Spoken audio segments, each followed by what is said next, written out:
view in America is that a divorce is on the card for 2025 or 2026. This marriage is in the celebrity death pool. They have been choked off of any and all information pertaining to the royals. Piers Morgan has just confirmed what I first told you last April. His relationship with Princess Eugenie has now destroyed her relationship with Prince Harry and Meghan Markle. That is how thin-skinned the Sussex losers really are. That April rumor just flipped into something way more serious, and now it's shaking royal circles for real. Piers Morgan stepped in with what sounds like confirmation, and suddenly his reported link to Princess Eugenie is getting blamed for drama that's putting real strain between her, Prince Harry, and Meghan Markle. Behind closed doors, things are clearly not as solid as they once looked, not even close. The whispers are getting louder, and now they're impossible to ignore.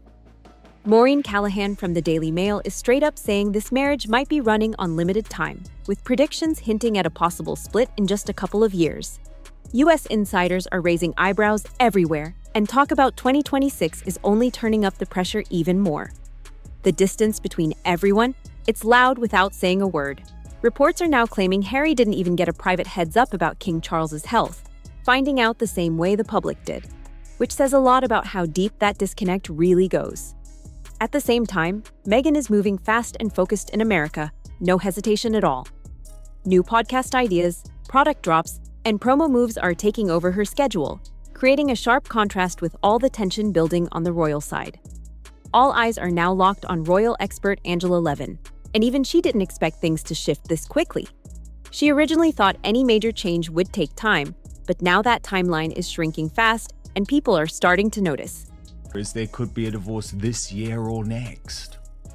Well, I actually thought it would be after 2 years, so I've got that wrong very late. But I think she'll wait until she's got everything going with all her cookery and all that, and non-cookery.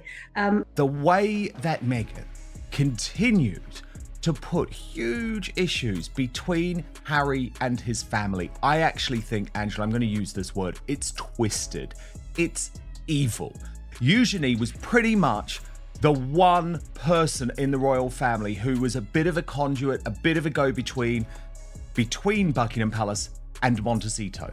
But because of this friendship with Piers Morgan, that is now all over. Behind the scenes, the timing feels way too precise to be random.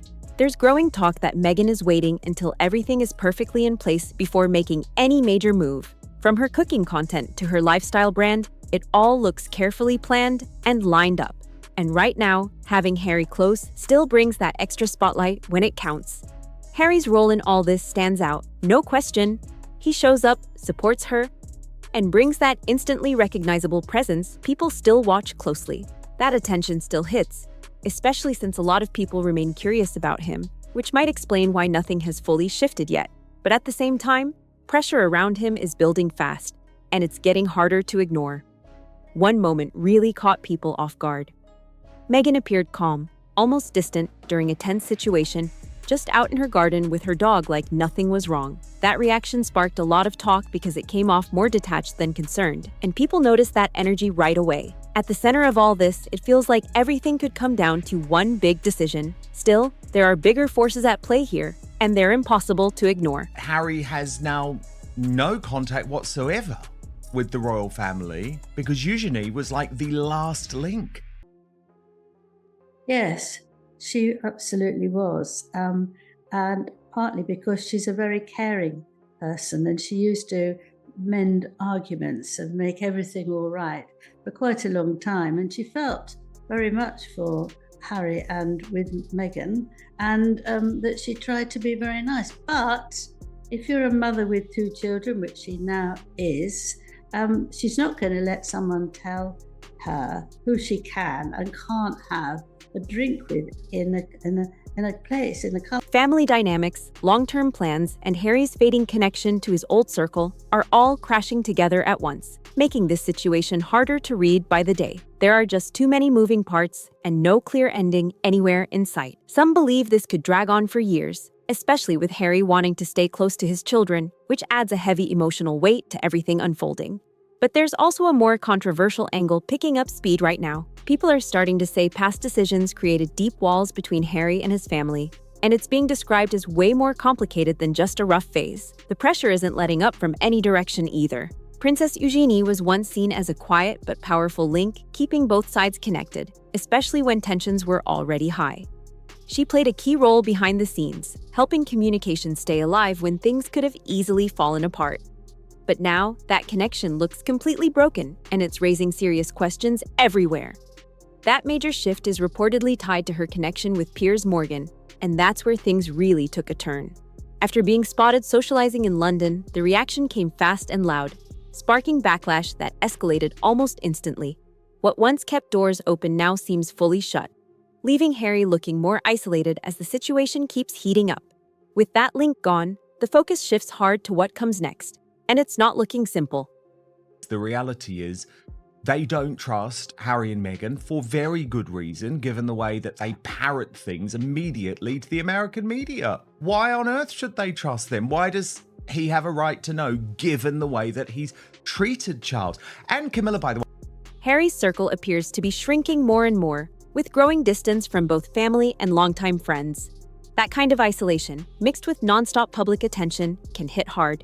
And it raises serious questions about who he really has in his corner right now. Meanwhile, Meghan keeps moving forward without slowing down. From lifestyle content to wellness ventures, she's building her brand step by step, staying consistent and visible. But not everyone is convinced it's as effortless as it seems, and some are questioning how smoothly she fits into spaces that are already packed and competitive. Eugenie's role in all this makes it even more intense. She was known for keeping the peace and helping both sides stay connected when things got messy. But now, with her own priorities front and center, it's clear she set firm boundaries, especially when it comes to being told who she can or can't spend time with. Apparently Prince Harry is already talking to divorce lawyers. So this is kind of interesting. This is the woman that the papers are citing for this reporting is a longtime royal insider, a socialite. She's been right. I've been following her because she's great TV. She's been right about a lot. And she's claiming she's heard from several sources now that he's hired a lawyer, and it happens to be somebody who's a great divorce lawyer and specializes in divorce.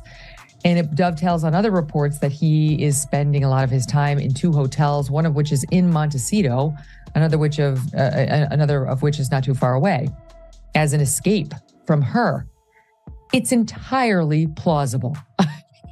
All they've done for 5 years is complain and moan and see themselves as downtrodden victims. That doesn't tend to spur a lot of feelings of love and happiness and close bonding. I mean, I guess in the crisis mode, it might. What started as a simple social moment in London quickly turned into something much bigger. And now the fallout is impossible to ignore. That one interaction didn't just cause noise, it flipped the whole dynamic upside down in a major way. The gap widened fast, and now the tension feels way more personal than before. Reports suggest Harry reacted strongly because the situation upset Meghan, adding another layer to an already complicated situation, especially since Eugenie was once seen as a trusted link between everyone involved. At the center of this fallout sits one major issue, and it's hard to ignore: control. Reports claim Eugenie spent time with people Meghan didn't approve of, and that alone was enough to spark tension. But here's the reality: Eugenie has her own life, her own family, and makes her own decisions. Expecting her to cut people off just to keep others comfortable comes across as unrealistic and overly controlling, no matter how you look at it. And that London circle, it carries real weight. Meghan is busying herself over here with launching podcast number 2, which nobody wants to listen to, with prepping her jams and preserves for sale at Netflix stores in a couple of malls in this entire country. She has she's hawking her wedding makeup, her 8-year-old wedding makeup on her website with affiliate links so she can get a cut. You know, this is where her mind is at, while Harry's father is in the fight of his life, while his brother, as we know from Jason Nauf, had the worst year of his life. Piers Morgan was there alongside Celia Walden, a well-connected columnist with strong ties. For Eugenie and Beatrice, those connections can actually support their public roles and visibility. They operate in that environment regularly, so avoiding certain people just to maintain peace doesn't fully make sense in their world. What really stands out is how patient they've been through all of this. Even after the Oprah interview triggered major backlash, Eugenie and Beatrice were said to stay calm and didn't shut anyone out. They appeared focused on keeping things respectful, and that says a lot about how they handled the pressure at the time. But now, that bridge that once held things together looks like it's slowly fading away. Reports now claim Harry hasn't had real contact with his family for months and even missed direct updates about King Charles's health. Some explanations point to privacy concerns, while others suggest it was about avoiding extra stress during a sensitive period. Still, not everyone is convinced by that reasoning, and doubts are growing louder. And so he became hypersensitive and blamed the media for the crashes of his relationships, never thinking that they could have something to do with himself. So he's a very complicated, depressed, unintelligent man who is seeking a role and has got really nobody on whom he could rely, which is in the end where Meghan stepped in. I mean, a needy man met a woman who could help him with his needs. Some believe the palace may have been trying to manage the situation carefully while avoiding added pressure during a difficult time. But when a son isn't included in private updates like that, it sends a much bigger message that's hard to overlook. This isn't quiet tension anymore, not even close. It's fully out in the open, and trust now seems seriously shaken on all sides. There's also rising concern that private details keep showing up in US media, making it harder for the family to feel secure sharing anything at all. That fear alone adds another heavy layer to the growing disconnect, and it keeps the distance alive. And this didn't just happen overnight either. Many are pointing back to earlier tensions, especially involving King Charles and Queen Camilla, as part of a longer buildup that slowly led to where things stand today. Then came the Eugenie situation, which only added more heat and sparked a whole new wave of debate. That outing wasn't even supposed to be public, yet it still triggered a reaction that spread fast. Even low-key moments are turning into major talking points, and the pressure just keeps building. That Oprah Winfrey interview, I remember speaking to friends of Beatrice and Eugenie at the time, Angela, and they said they were equally disgusted, thought it was terrible what Harry and Meghan did with that interview. But obviously they're forgiving souls, as you say, they're kind. They wanted to find a way to try and bring the family back together. But that will not happen now, because this reporting from The Sun over the weekend, Angela, is just devastating in terms of the fact that Harry hasn't spoken to anyone in the family for months, was not informed of the announcement that Charles was in hospital because he could not be trusted not to leak it. This is now total isolation. At the same time, Queen Camilla has been seen attending events with high-profile figures without changing her approach at all, showing a clear contrast in how different members handle outside opinions and scrutiny. Just when it seemed like things couldn't get more intense, another controversy is picking up serious speed. A Santa Barbara charity linked to Prince Harry is now facing fresh scrutiny, with new claims pulling even more attention in his direction. The timing couldn't be worse, especially with everything else already under pressure and under watch.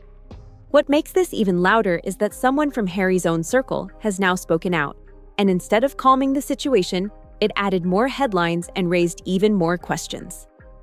When insiders start talking, it rarely settles anything. It usually does the exact opposite. The name now grabbing focus is Alex Rayner, a longtime friend of Harry who once traveled with him on a major trip. Speaking to the Daily Mail, he says he's sharing Harry's side of the story, and that alone is enough to turn heads and pull serious attention. Another lie. And by the way, Meghan, if you don't like me calling you a liar, just sue me, and we'll go through all this in court. Everything is stacking up quickly, and it's getting harder to separate fact from noise. Trust issues, public drama, and now outside voices stepping in, making it nearly impossible for anything to stay private anymore. The charity situation itself is also raising concern, with reports claiming Harry feels caught off guard by what's unfolding. There's growing talk that things have shifted in ways he didn't see coming, which only adds more tension to an already packed situation. Last week, we brought to you fresh news that Harry had been staying at the San Vicente bungalows to take a break from his family, despite owning a sprawling Montecito property together with Guesthouse. And this week, those rumours are intensifying. Then things take another sharp turn, and it only adds more fuel to the debate. A new claim suggests tensions inside the charity may have been influenced by personal dynamics during a public event.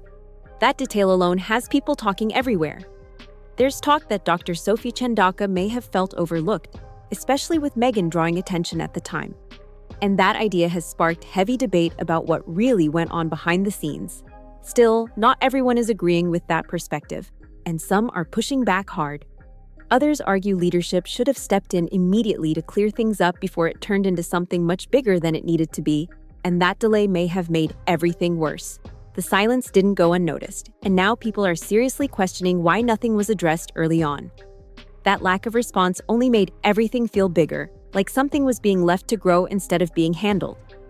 Then came the moment that pushed things even further into the spotlight. Event footage started making rounds, showing Meghan greeting a close friend while appearing to pass right by Dr. Chandauka. That short clip has been picked apart from every angle, with some calling it dismissive, while others insist it's being completely misread. Either way, the reaction has been loud and nonstop. That one interaction added real weight to the situation, keeping all eyes locked on what happens next. Meanwhile, the scandal involving the Centre Barley charity, which has seen Prince Harry accused of racism, harassment, and being part of a cover-up, has just got worse over. And things didn't settle after that, not even close. Tension only grew after Alex Rayner spoke out, and his comments didn't calm anything down. Instead, they made everything more complicated.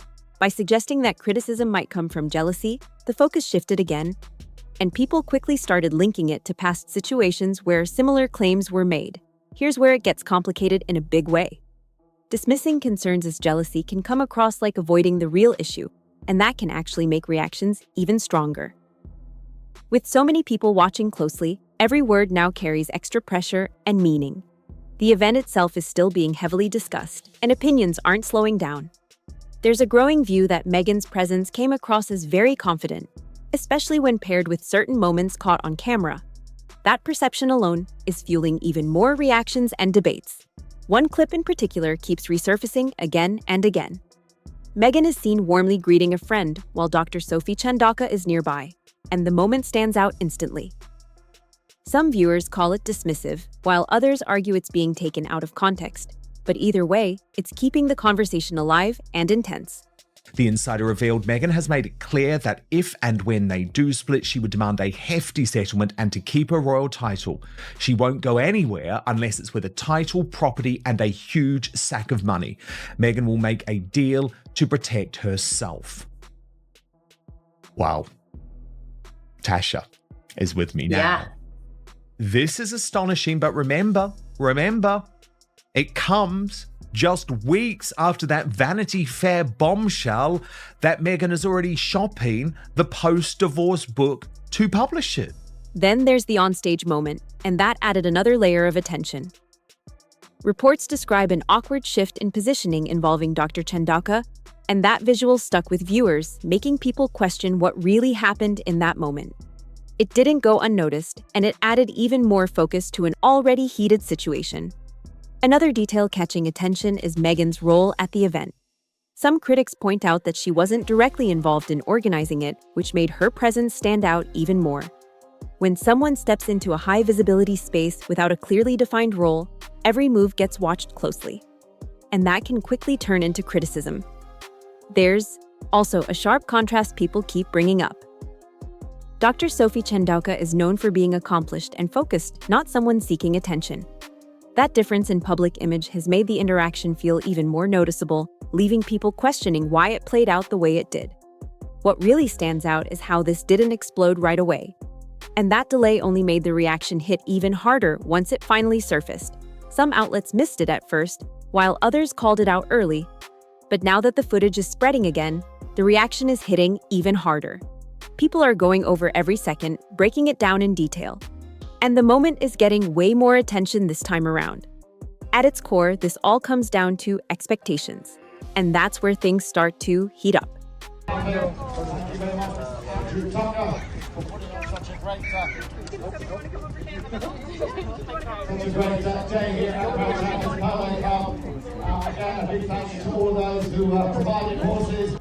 Now, she humiliated Dr. Sophie Chandauka. It was obvious she didn't want her standing next to Prince Harry.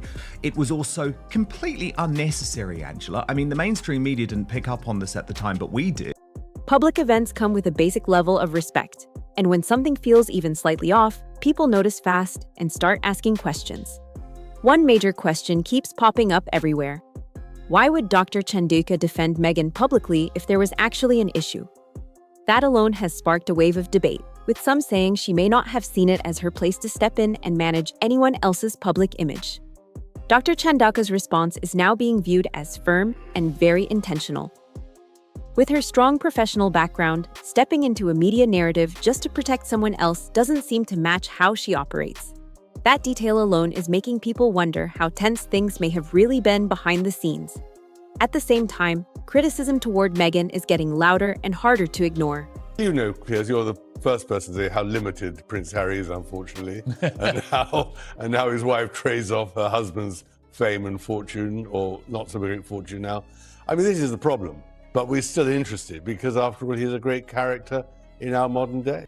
Some feel her confidence can come across as dismissive, especially when different viewpoints aren't clearly acknowledged. That perception, whether accurate or not, is now shaping how people react to every new appearance and every new clip. There's also growing talk about a bigger pattern forming here, and that's where things get even more intense. Observers claim situations like this have happened before, where individuals or groups end up making public statements after tense moments. That idea is gaining traction quickly and adding more weight to what's happening now. As more examples start getting mentioned, the conversation keeps expanding, and it's not slowing down. People are beginning to see this less as a one-time situation and more like a repeated cycle. And that shift is changing how every new development is being viewed. Each moment now feels connected, and that's keeping the spotlight locked in place. Become an absolute nightmare for them. Despite marrying in St. George's Chapel in Windsor, it seems like life hasn't been so rosy for the couple. They have gone through endless challenges, the vast majority of which are all self-inflicted. And this weekend, we had some new news that seems to kind of reiterate the idea that Meghan Markle, she wants to go back to the past. She wants to relive her glory days because she has hired Sunshine Sachs as her new PR representatives who were representing her back in 2016. And at the same time, Harry is in the UK fighting for a court case that really has no bearing on any of this, but we have heard endlessly that he wants to reestablish himself. There's also a personal side adding even more pressure to everything. Some voices discussing these situations report receiving harsh responses, which only increases the intensity around an already heated topic. This situation shows just how fast professional disagreements can turn into full public drama when everything collides at once. When personal boundaries, expectations, and public image all clash, the fallout becomes much bigger than the original moment ever was. And right now, with so many voices jumping in from every direction, the pressure isn't easing up at all. It's building fast, and more people are starting to label it as a pattern, with claims that those who disagree with Meghan feel pushed to stay quiet or fall in line, which only adds another layer to the ongoing debate. What really stands out right now is the idea that direct confrontation keeps getting avoided, while the tougher conversations seem to pass through other people instead. And a lot of the time, that puts Harry right in the middle, which is getting serious attention from all sides. Critics are saying this kind of indirect communication only makes things more tense and way less clear, especially when expectations are already high. When messages aren't handled face-to-face, it can create confusion fast, and that tension doesn't stay hidden for long. According to Taz responded to that saying, "I don't feel sad for Harry at all. I feel sad for the children Centre Bali is meant to help. It looks as though Harry and Meghan's decision to attack the royal family so publicly for monetary gain has had a ripple effect on donations going to Centre Bali." Recent reports have only turned up the heat even more. There are claims about a strongly worded message connected to a charity situation, and that alone has sparked fresh backlash while raising big questions about how private matters are being handled. And now, old issues are starting to resurface again, adding even more pressure. Online discussions are bringing up past controversies, showing how quickly earlier moments can come back into focus the second something new happens. It's like nothing ever fully disappears, and that's making this situation feel even heavier. There's also a noticeable shift in how Harry is being viewed right now. He was once known for having a more steady and controlled public image, but now some critics are describing him as more confrontational in certain situations. Whether that's completely fair or not, it's definitely shaping how people interpret his actions today. One detail that's really raising eyebrows is how certain decisions were handled behind the scenes. Reports claim that a major step, like stepping back from an important role, wasn't clearly communicated to key people involved, leaving many caught off guard. In professional environments, that kind of gap can create instant confusion, frustration, and even mistrust. At the core of all this, it comes down to respect and clear communication. And that's where things seem to be breaking down. When people feel pushed or told how they should respond, tension builds quickly, and that pressure can spread across everyone involved. And right now, that's exactly what this situation is starting to look like. The fallout isn't just public either. It's hitting hard behind the scenes. Some reports suggest key figures were left dealing with the aftermath of major changes without clear direction, creating stress and uncertainty almost immediately. That kind of environment can spiral fast when leadership and communication don't line up. There's even talk about shifting priorities, and that's adding another layer of concern. All of these people talking about Prince Harry's mental health. What about these poor, underprivileged young people in Lesotho and Botswana, some of the most deprived parts of the world, where Harry's behaviour has directly impacted the ability for the charity to make money? And let's be honest about it, Angela, not just Harry's behaviour, Meghan Markle's behaviour too. Observers are now questioning whether the focus has moved away from the original mission of the charity. And that idea alone is pulling more attention into an already intense situation. When the purpose starts getting questioned, everything else comes under the spotlight too. This has also sparked a much bigger conversation about the charity's future without Harry's direct involvement. Royal commentators are watching closely, asking whether it can truly grow and stay stable long-term under the current conditions. At the same time, reports of internal tension around direction and funding are adding serious pressure, showing that the challenges aren't just happening in public view. They're unfolding behind the scenes as well, and that makes the situation even more complicated. Reactions are coming from every angle right now. Some people are focused on Harry and the position he's in, while others are shifting attention toward the communities the charity is meant to support.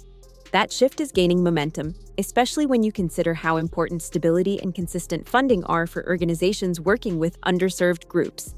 Nobody set out to destroy you. You destroyed yourselves in this country with your ludicrous, hypocritical behaviour. The truth be told, what you just said is complete and utter garbage by the British media, the public and the royal family that they've all now abandoned. That's the truth. When that stability feels uncertain, it raises real concerns. There's also growing worry about the ripple effect of all this attention. When high-profile names get tied to ongoing controversy, public perception can change fast, and that can directly impact support and trust. Even the possibility of that happening is enough to raise alarms, because for charities, reputation isn't just important, it's everything. Another detail raising eyebrows right now is Harry's level of involvement, and people are starting to question it more seriously. It's being pointed out that he hasn't visited the charity's work on the ground for several years, which comes as a surprise to many, especially considering how closely he was once tied to it. That absence is now getting a lot more attention as expectations around leadership continue to rise. When someone has been such a visible face of an organization, stepping back without that same level of presence doesn't go unnoticed. Meghan's role is also being pulled into the spotlight, and questions are building there too. How does it get there, Omid? Surely you as the author, I mean, you must be furious, right? You must be demanding. Heads roll. And you want names, don't you, ironically? Omid, about who did this to you? Who besmirched your reputation as an author? I would, Omid. I'd want to know right now, especially if I was trying to convince the world that I had nothing to do with it myself, and I'd never ever put these names in writing, and maybe some lawyer had come along and told me not to. I mean, that couldn't possibly have happened because you've given us your word, and as I've established so far in this monologue, your word is your bond and should be taken as sacrosanct. Well, I'm going to cut through all this crap. I'm going to tell you the names of the two senior royals. Despite past statements about strong connections to the region and its people, she hasn't been visibly involved in this specific effort. That contrast is now becoming part of a bigger conversation about priorities, especially when compared to the projects she's actively growing right now. All of this is feeding into a much larger debate, and it's getting louder. It's the classic clash between image and action. When public messaging pushes one narrative, but visible action suggests something different, people catch on quickly and start asking tough questions. Right now, with opinions colliding and more details surfacing, the pressure around this situation keeps building with no clear resolution in sight. And just as all of that unfolds, another controversy steps in and grabs attention just as fast. Focus has now shifted to Virginia Giuffre after a shocking social media post where she claimed she was extremely close to losing her life following a car accident in Australia. That message sparked instant concern and spread quickly, but what came next only added more confusion. Here's where things take a confusing turn. Local authorities in Western Australia reported a minor collision near Perth involving a school bus and a car, with no injuries recorded at all. That version doesn't match the severity of the claim being shared, and people noticed that gap immediately. It goes even further than that. Health officials and transport authorities also stated they had no records that matched the incident being described. With multiple sources unable to confirm the details, uncertainty is growing fast, and speculation is spreading just as quickly. So why is this getting so much attention right now? Because credibility sits right at the center of everything. 2 years of the royal family are a bunch of racists flying around the world. I was in America through all that period, and they all believed it because it had appeared on Oprah. And he says, I never meant to say anything about racism. What are you all talking about? It's the beastly media. Well, now Harry and Meghan's lick-spittle client journalist Omid Scobie, the man who lied about his age, said he was 33 when in fact he was 38, a bit older now. Past claims and widely circulated images connected to Prince Andrew have already been under intense public debate for years. And now, those same questions are coming back into focus stronger than ever. Long-standing doubts are being revisited, and people are looking at every detail with fresh eyes and renewed skepticism. Public figures are jumping into the conversation too, adding even more noise and division. And of course, the news today that Harry's memoir is going to be published in the near future will just alarm the royal family here in England about what he's actually going to say to earn his money. Some are pointing out inconsistencies and questioning how certain claims line up with available information, while others are dismissing the situation entirely, making the overall reaction even more split and intense. That kind of split reaction is exactly what keeps this story trending and impossible to ignore. The more people disagree, the more attention it pulls, and right now, it's everywhere. At the same time, this situation is still heavily disputed, and that's where things get even more complicated. Some believe these new developments damage credibility in a major way, while others argue that not all the facts are out yet and people are jumping too fast. When details don't fully line up, this kind of divide is exactly what happens, and it only keeps the debate going. This also ties right back to Prince Andrew's past legal case, which ended in a major settlement without any admission. Harry broke down in big boy tears as he gave some testimony today in his lawsuit against the Daily Mail, claiming that they have made his wife's life an absolute misery.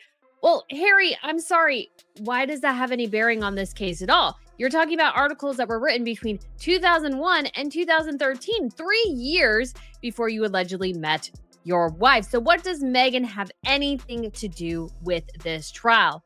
Well, as the answer turns out, it has everything to do with Prince Harry's motivation and his miserable existence right now, because his wife is miserable, she's making his life miserable, and everybody's living in absolute misery. And Harry only has himself to blame, because no matter if he wins this trial or not, he's still going to be miserable. I am going to do a deep dive into Meghan Markle's abysmal performance on Netflix. It's really bad, guys. She lost 60+% of her audience between season 1 and 2 of With Love Meghan. That's really, really bad. So definitely something to go over. But obviously with everything going on with Harry today, I feel like it's a need to talk about his big boy man tears. He's so emotional, guys. His poor wife. She lives in misery in her $16 million mansion with her 4.4 million followers on Instagram, her Netflix deal, her show on Netflix, all these sorts of things. And she's so miserable. Now, with fresh questions surfacing, the spotlight is back on him again, and the story is gaining global attention all over again. As all these pieces start connecting, one thing is becoming very clear. This story isn't slowing down anytime soon. Every new detail, every reaction, and every resurfaced moment keeps stacking up, adding more layers and making it harder to separate fact, opinion, and pure speculation. That's what's keeping people locked in and watching closely. From royal tensions to public appearances, from charity concerns to credibility debates, everything is now linked together in one fast-moving narrative. And the bigger it gets, the more intense the spotlight becomes. What might seem like small moments at first are quickly turning into major talking points. And once those moments go public, they take on a life of their own and spread fast. Meghan has got no real income anymore. She's finished. Right. The Netflix series is over. There's no great podcast. They don't generate any money. And I don't see where she is going from here. I think she has a major problem. And I think as of this week, the signal for her great problem is that she turned up at Kevin Costner's. What makes this even more intense is how quickly everything can shift. One single update can flip the entire conversation overnight, changing how people see everything involved. That's why staying informed matters, because this isn't the kind of story that quietly disappears. It keeps evolving, and people are paying attention every step of the way. Now it's your turn to weigh in. What do you think is really happening here? Are these just misunderstandings getting blown out of proportion, or is there something bigger behind it all? Drop your thoughts in the comments and join the conversation. And if you enjoy deep dives like this, hit that like button, subscribe to the channel, and share this with anyone else following the story. It helps keep the conversation going and makes sure more people stay in the loop as everything continues to unfold.